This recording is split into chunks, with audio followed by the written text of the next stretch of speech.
sejam bem-vindos ao Ateliê.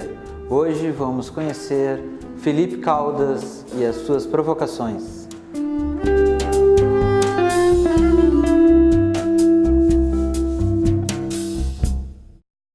Felipe, então, para começar o programa, como é que tu começou nas artes? Essa é uma pergunta tradicional. O interesse vem desde menino, né?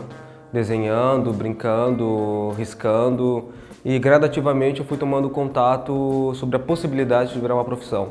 Em torno dos 12, 13 anos, eu tive um professor que me perguntou: sabia que isso pode ser uma profissão? Eu falei: sério? Tu já foste no Museu de Arte do Rio Grande do Sul? Eu falei: não. Tu já foste em instituições culturais? Eu falei: não. A partir de então eu comecei a ir na instituição, primeiramente praticamente obrigando a minha mãe a me levar, e depois eu aprendi o caminho, comecei a ir sozinho, frequentar o Margs a partir de então sozinho, basicamente, pegava o ônibus, ia para o Margs, via as exposições, voltava para casa e fui cultivando esse desejo. E quando eu cheguei na adolescência, eu estava muito claro o que eu queria fazer, queria estudar no Instituto de Artes da URGS, passava ali na frente, vou estudar neste lugar, com 18 anos lá eu estava, e aí estou hoje, com 32. E como é que foi esse primeiro contato, né, lá no Margs? Foi impactante. O primeiro contato foi uma exposição itinerante que lá estava, de pintores italianos, e aquilo me...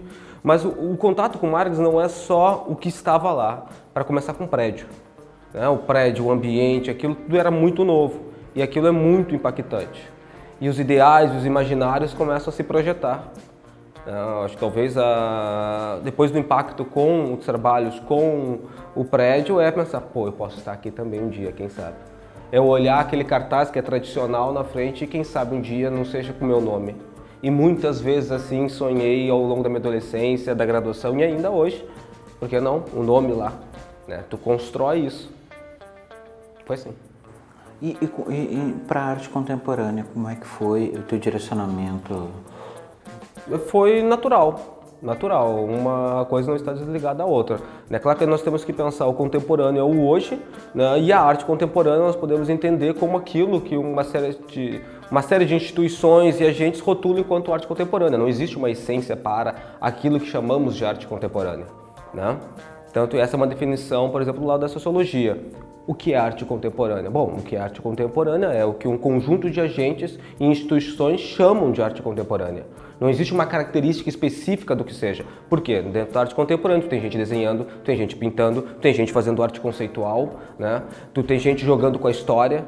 Então, porque não é mais, ou talvez nunca tenha sido efetivamente a questão da materialidade, mas dos discursos, das construções. Então isso foi natural. Assim, comecei desenhando e o desenho, por que desenhar? Para que desenhar? Qual é o sentido? Não é simplesmente uma cabeça, fazer uma cabeça, ok, mas e aí? O que tu quer dizer com isso? Naturalmente a coisa acontece. Claro, eu tive uma formação consistente dentro da Universidade Federal e antes disso comecei a fazer cursos com pessoas que já tinham esse tipo de percepção. Por isso que é natural, né? Enfim, fui fazer curso no Ateliê Livre da Prefeitura Municipal de Porto Alegre e gradativamente fui construindo isso. Então eu já cheguei basicamente discutindo arte contemporânea, pelo menos moderna, né? No qual a forma é muito relevante, né? E para chegar, né, ao trabalho de professor que tu exerce hoje, né? Como é que é para ti lecionar e transmitir o conhecimento que tu sabe, né? É parte constituinte, na verdade, da profissão. Existe um equívoco histórico de achar que o artista é aquele que está dentro do ateliê pintando e produzindo coisas. Não, isso é um momento histórico muito específico da modernidade, do final do século XIX, final do século XVIII, no século XIX, até meados do século XX. Porque se você pensar, Rodin dava aula. Como assim Rodin dava aula? Né? Uma série de outros mestres davam aula.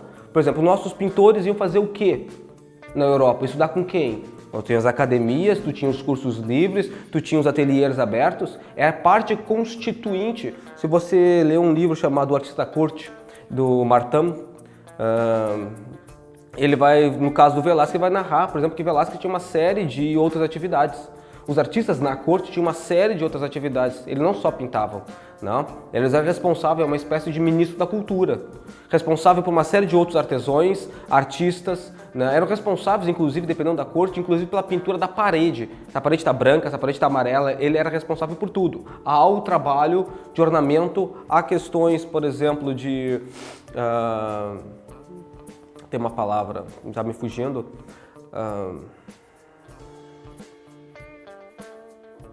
questões políticas mesmo, tá? A gente me fugiu agora como cônsul, uma espécie de cônsul, né? Então isso era inerente, tanto que para ser artista não é necessariamente só o domínio da técnica. Desde o Renascimento italiano, tu precisava saber falar, tu precisava saber se vestir, tu estaria próximo da aristocracia e da nobreza. Não é qualquer um. Os títulos, por exemplo, tu ganhava um título em função da tua proximidade. Lembrando que muitos desses artistas iam ensinar os reis. Não é qualquer um que vai ensinar o rei ou qualquer um que vai ensinar o soberano. E isso está ligado também à ascensão das artes, à pintura, à escultura e à arquitetura das artes mecânicas para as artes liberais. E isso se dá não só no discurso, se dá na maneira de fazer. E tanto que tem um esfumato, tu esconde a mão que faz. Porque precisava se diferenciar, por exemplo, do artesão. Uma das maneiras não é só no discurso, vai ser discursiva, vai ser filosófica a posição. Ou seja, eu não trabalho por dinheiro. Dinheiro nenhum, já desde o Renascimento, pode pagar isso aqui que eu produzo. Porque isso aqui é um exercício da virtude, eu só posso ser patrocinado. Então eu tenho uma relação de lealdade com o soberano.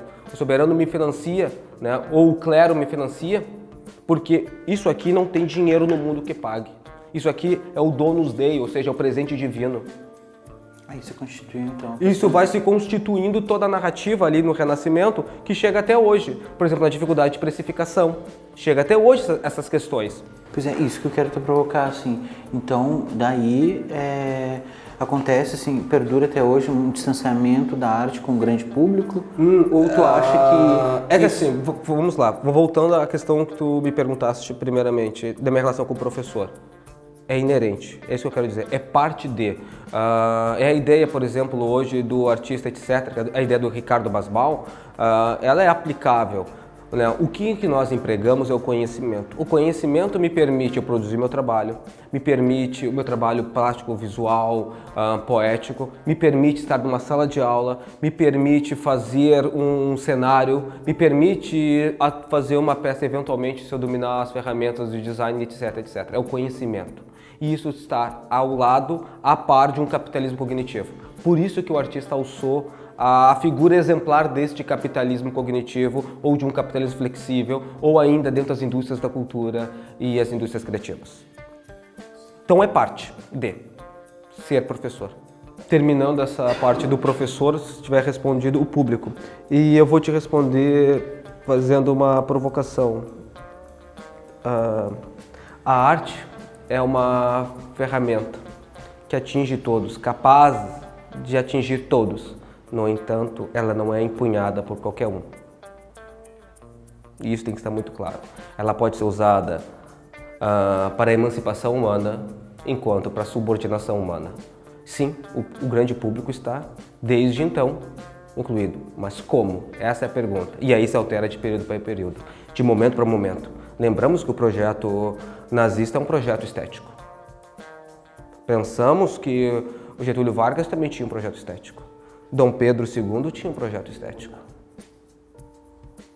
Então depende, é uma ferramenta que visa. A igreja tinha ela como ferramenta. Tanto o Renascimento quanto o período barroco, que está embasado na Contra-Reforma, né, a eloquência das imagens, e é uma mudança radical, ela é voltada para quem? Para um grande público, não é? No entanto, a intenção dela. Essa ideia da arte, que é um aspecto de transcendência humana e nos eleva e tal, ela é uma construção do final do século XVIII e XIX. Né, com a constituição das disciplinas, da história da estética e esses discursos. No entanto, tem que lembrar, arte é uma ferramenta, arte é uma arma que pode emancipar os seres humanos, ser utilizada para um processo de emancipação, para um processo de construção crítica, como ela também pode ser usada para a subordinação, para a alienação. Há uma dicotomia, então depende do uso dela. Depende, eu não diria uma dicotomia, existe uma série de facetas, pelo menos duas, a gente está falando dessa, mas pelo menos duas, mas depende dos usos, desusos e usuras que nós fazemos da arte e daquilo que chamamos de arte, porque aquilo que chamamos de arte se altera ao longo do tempo. E eu diria mais, se altera conforme a localidade, conforme o território geográfico. Tá falando bastante, né, de um modo acadêmico. E na tua produção artística, qual é o teu modus operandi? Qual é o teu modo de fazer arte?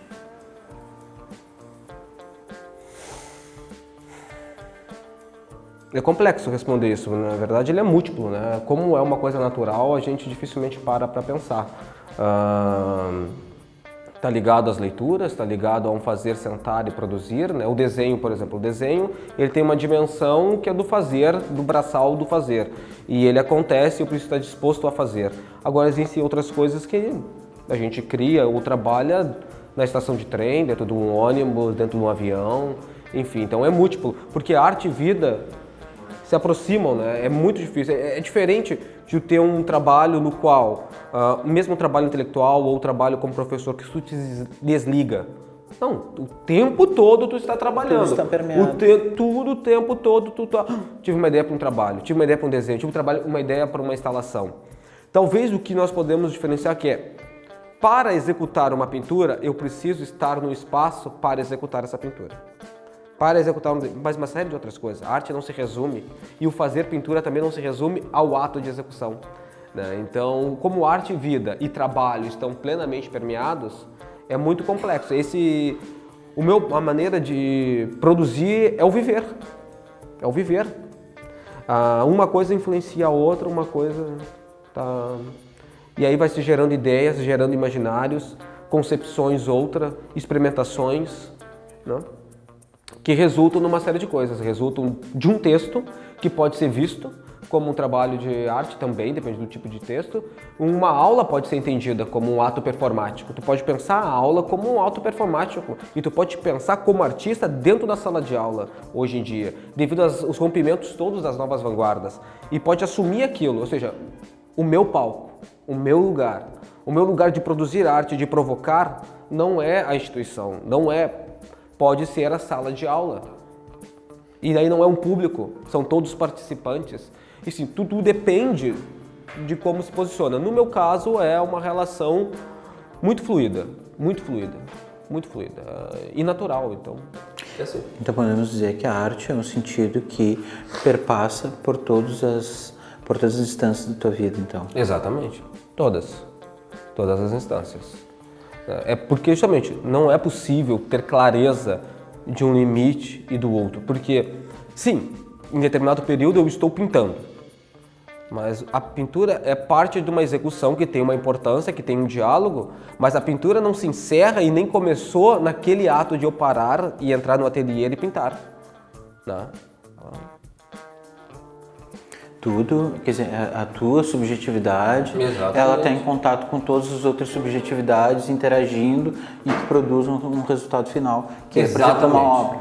Exatamente, e que não é final, é uma pecinha de um conjunto de coisas, né? E que daqui a pouco, naquele primeiro momento, pode parecer maravilhoso, depois, que porcaria, não é isso. Isso não é parte para ser exibido, isso não é parte para compartilhar com o outro, porque nós produzimos muitas coisas.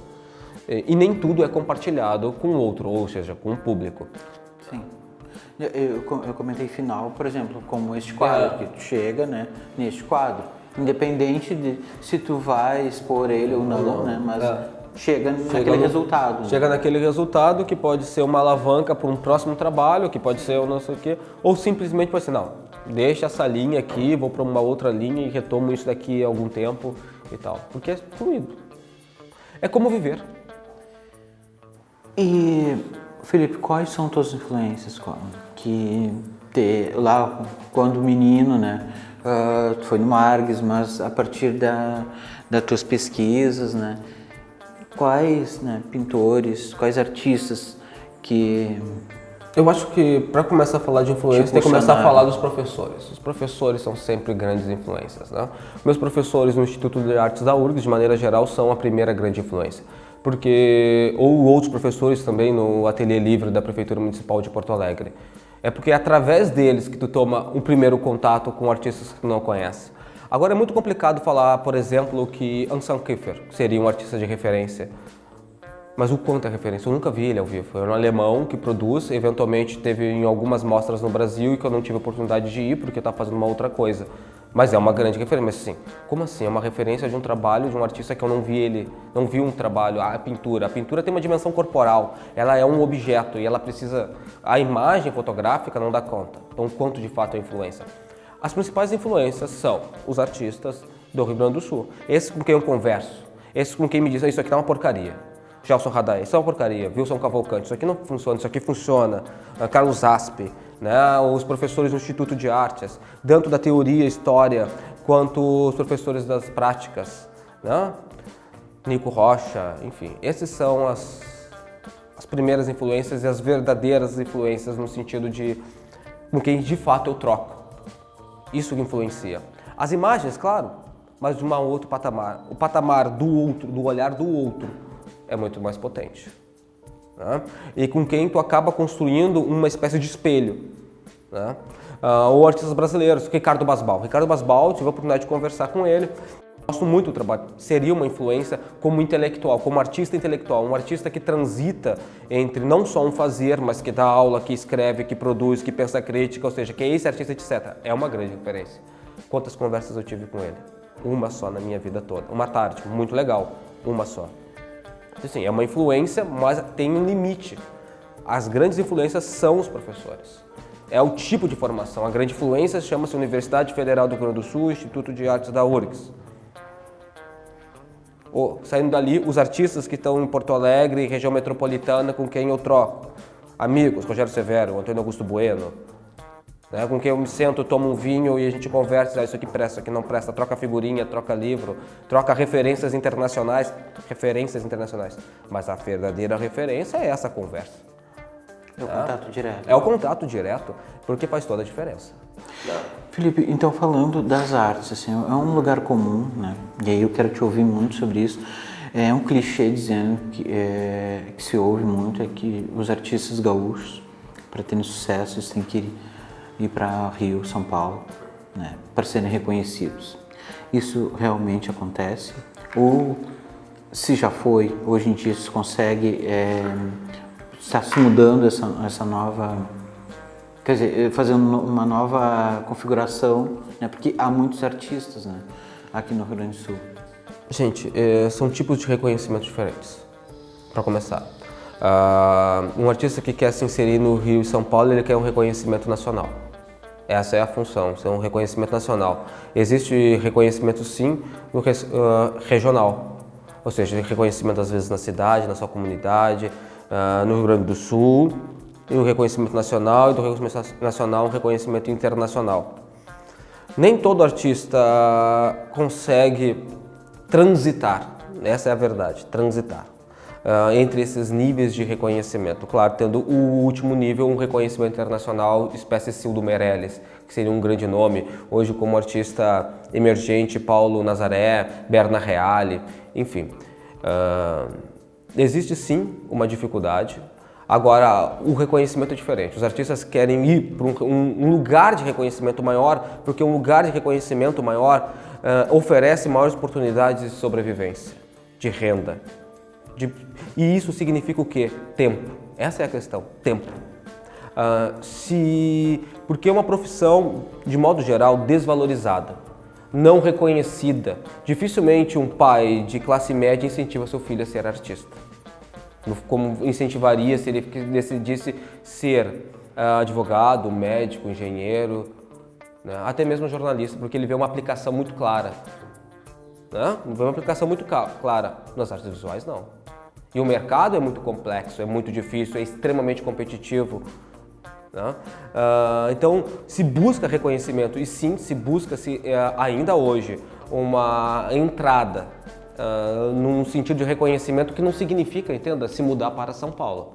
Eu posso hoje, devido à facilidade de trânsito, de tecnologia e tal, estar em Porto Alegre, morar em Porto Alegre e ter o meu trabalho em São Paulo transitando e ser reconhecido nacionalmente. No entanto, eu preciso estar ligado a esses agentes, a esse lugar de emanação de informação, a informação que é relevante. Então, ou seja, eu tenho um lugar que consegue emanar informação em uma rede nacional. Porto Alegre não consegue emanar, tirando talvez uma ou outra instituição potente. Nós poderíamos dizer o Santander Cultural e a Fundação Iberê Camargo, que emanam informação num circuito nacional. Infelizmente, o MAC, o Museu de Arte do Rio Grande do Sul, não tem essa potência. Infelizmente, o MARGS não tem essa mesma potência. Ou seja, então os artistas querem ir para um lugar de emanação de informação. E hoje em dia é principalmente São Paulo, nem tanto o Rio. É São Paulo, porque é o centro econômico, né? É o lugar da Feira Internacional, é o lugar de trânsito. Ou seja, é dali para o internacional. E que já é muito difícil, mas pelo menos dali para o nacional é mais tranquilo. Isso significa o quê? Possibilidade de sobrevivência e tempo. Ou seja, se eu estou recebendo, eu estou ganhando, eu não preciso fazer outra coisa. Eu posso continuar produzindo trabalho, eu posso continuar pensando, eu posso continuar dedicado mesmo ao ensino da arte informal, que é muito mal remunerado de maneira geral. É muito mal remunerado, passa dificuldades. Se tu não virar professor universitário e só der aula de uma maneira informal, vai ter momentos que tu vai ter uma renda legal, em outros momentos não.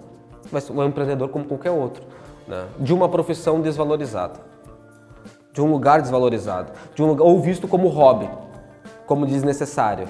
E aí as pessoas acham caro um curso que custaria, se fosse o curso de qualquer outra coisa, muito mais, você cobra aquilo por um curso de desenho, ou de pintura, ou de história da arte, e eles acham um absurdo. Mas é isso, sim, há reconhecimento, mas os artistas almejam reconhecimento nacional para então poderem alçar a condições de renda e de sobrevivência maiores. Eu tenho a impressão, Felipe, de que até pouco tempo atrás tínhamos aqui no Rio Grande do Sul alguns mecenas, né, que alavancavam, né, ou sustentavam parte, né, de instituições e também de artistas. Verdade. Mas ultimamente, né, com toda a questão da crise econômica e direcionamento de dinheiro para outras questões, isso diminuiu bastante. Não, acho que tu tens razão, né? Mas é que é complicado usar a palavra mecenas, né? Porque quantos eu estou não usando mecenas apenas como uma forma de dizer que havia um patrocínio. Há um interesse, sim, de uma parte muito pequena de uma elite econômica. No entanto, tem que lembrar que muito disso é feito via leis de incentivo, né? Ou seja, grandes instituições têm uma parte, sim, eles colocam dinheiro no bolso deles, mas há uma grande parte via leis de incentivo. E em termos particulares, esses interesses nem sempre são genuínos, às vezes é especulação financeira, está vendo que não vai dar. E uma coisa está ligada à outra, a crise econômica não é bom, de uma maneira geral, para todos. Principalmente para o campo das artes visuais, né? Mas assim, um nicho de artistas específicos, que nicho de artistas específicos que não é bom? Artistas que não detêm um reconhecimento nacional, não são grandes nomes, porque os grandes nomes continuam vendendo. Trabalhos acima de 150, 100 mil, 80 mil reais continuam vendendo, porque quem compra isso, a crise chega muito mais tarde, efetivamente. Porque a empresa não vai mal, mas não significa que aquela pessoa, que aquele indivíduo está mal de dinheiro. São coisas diferentes. Agora, por exemplo, uma classe média e uma classe média alta que consumiria trabalhos de 5, 4, 3 mil reais, 500 reais, até 12 mil reais, uma crise porque o cara perde o emprego, porque tem dificuldades, porque o comércio não vai bem, que ele tem às vezes um pequeno comerciante, esse sim. E esse é que de verdade movimenta a grande parte do mercado, né? Então nós, como inclusive em Porto Alegre, então assim, como essa classe é muito atingida pelas dificuldades e pela chamada crise, sim, os artistas param de vender, inclusive eu. Faz 2 anos que eu não vendo basicamente nada. Pensar que eu fiz a exposição de Santander e vendi praticamente tudo. Então, assim, isso está ligado, claro, ao lugar de visibilidade que significa, mas também a essa, porque o patamar, quem compra o meu trabalho não é o milionário, né? O grande milionário. Enfim, mas a gente tem dinheiro suficiente no Rio Grande do Sul, mesmo em crise, para se fazer um mercado. mas não se faz por questões culturais. Pois é, mas isso eu quero, algo que me ocorre, né? Tu comentou antes, né, em relação à desvalorização da arte, né? Estamos com essa cultura, né? Eu tenho a impressão de que antes se valorizava mais, ou pelo menos se tinha um respeito muito maior pela arte. E tem a questão da crise econômica, mas me parece que o mais grave, ou pelo menos o que mais o preponderante do momento é uma crise do pensamento humanista, que isso afeta diretamente as áreas, né, não duras, né, as áreas da sensibilidade, né, do entendimento humano. Eu concordo contigo. A gente vive um momento no país de uma retomada de um conservadorismo assustador que vai impactar uma coisa absurda, fechando exposições e, enfim, perseguições, interpretações completamente equivocadas sobre determinados trabalhos e ações artísticas. O que eu posso te dizer? E claro, isso impacta de uma maneira geral em tudo. E a questão cultural de... Você pensa que o ensino da arte a partir da reforma do ensino médio não vai ser mais obrigatório? Bom, isso foi uma conquista de décadas, se lutou décadas a partir para a lei de 1996 tornar-se dentro do currículo o ensino das artes obrigatório, ou seja, a par de igualdade de... Agora lembre, como eu comentei anteriormente, a arte é uma ferramenta que pode ser usada para emancipação e para dominação, empunhada não por todo mundo, mas capaz de atingir todos. A quem interessa retirar o ensino da arte do currículo? Não retirar, mas não deixar ele mais como obrigatório, maleável, perder potência. Para quê? A quem interessa?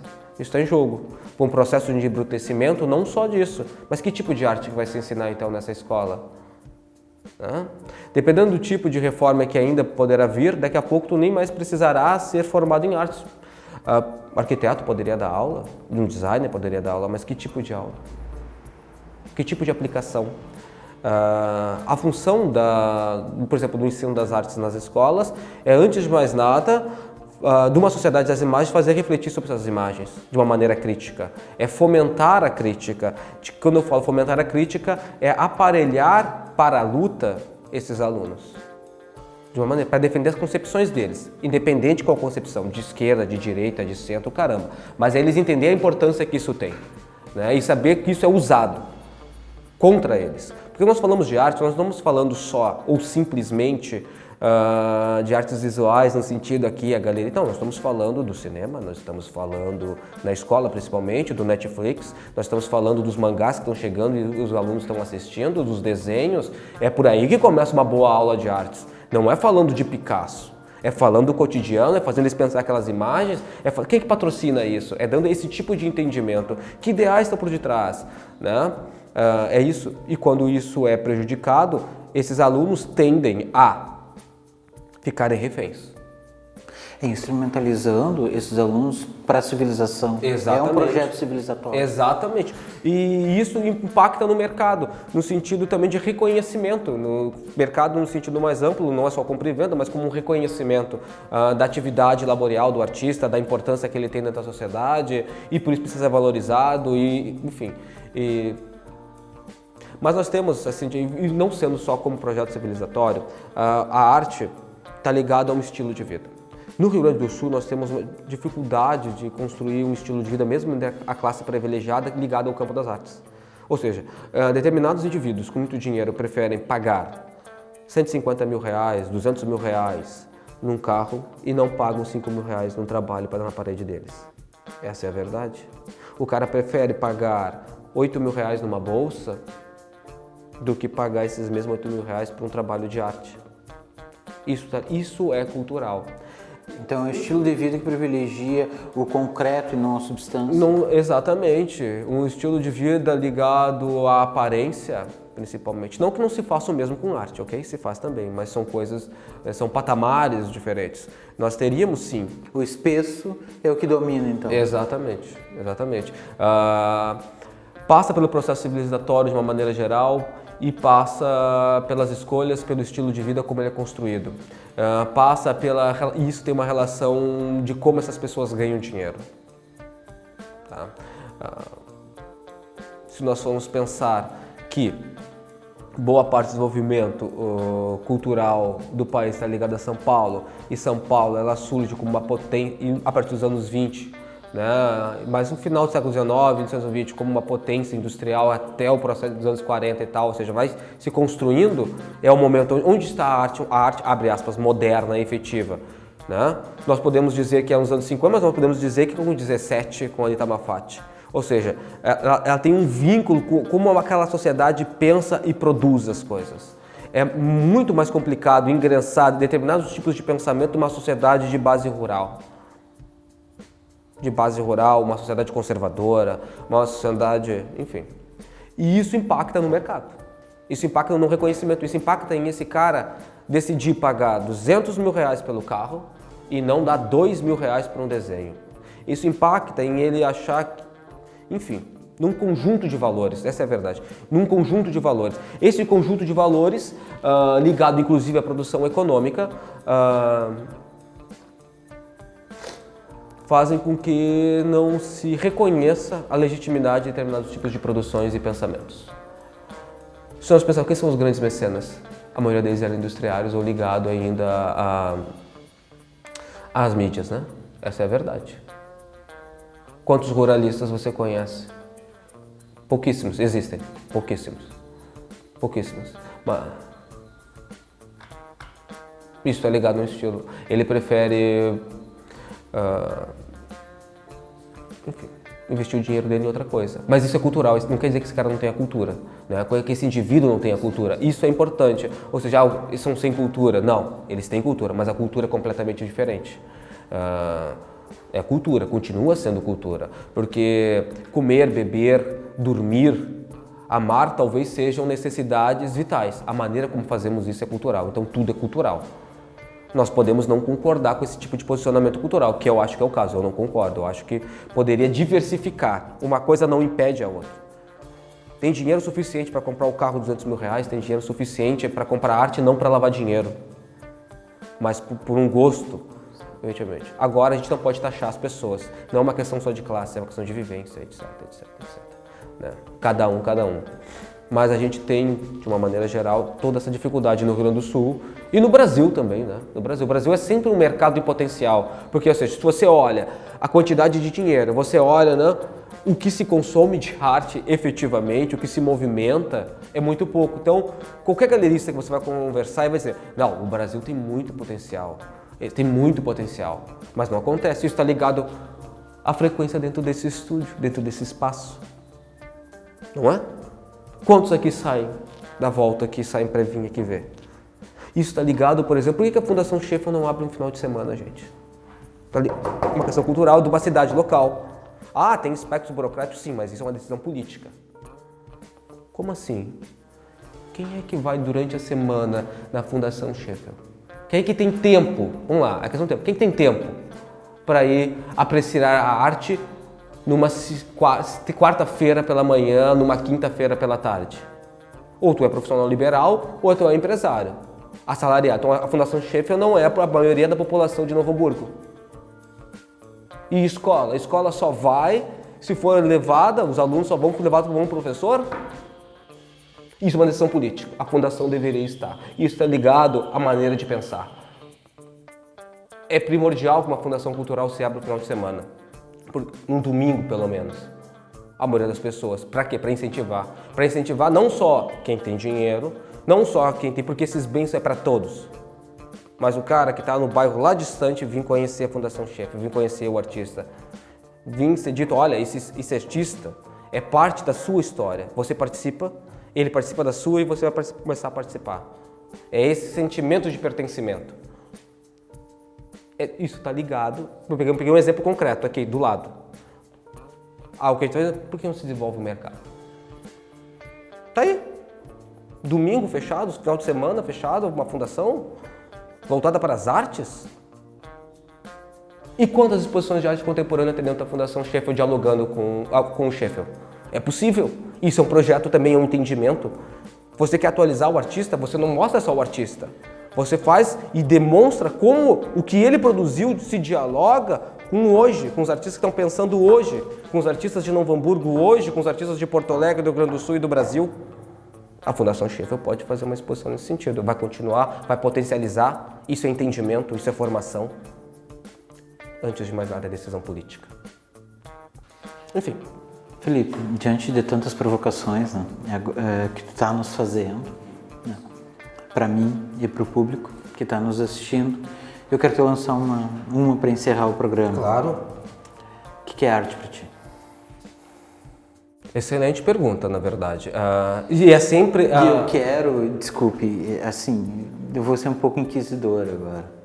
Eu não quero o Felipe acadêmico, professor. Eu quero a alma do Felipe. Mas uma coisa, a alma do Felipe é o Felipe acadêmico e é uma dedicação a isso. Uma coisa não está desligada da outra. Voltando, é muito difícil. Pelo meu perfil, quem me conhece sabe que, e eu peço desculpa para as pessoas, eu dou aula no carro. Eu dou aula, alguém me pergunta do tipo, o que tu acha sobre isso? E aí já ferrou. Porque essa coisa sou eu de uma maneira geral. Eu sou assim. A minha esposa, por exemplo, não me pergunta que cor é isso porque ela sabe que eu vou responder. Depende, que de fato depende. Cor é uma percepção, depende da incidência de luz. Esse azul não é sempre igual e eu vou responder dessa maneira. Então, assim, arte é viver. Ponto. Ok. Muito obrigado. Obrigado.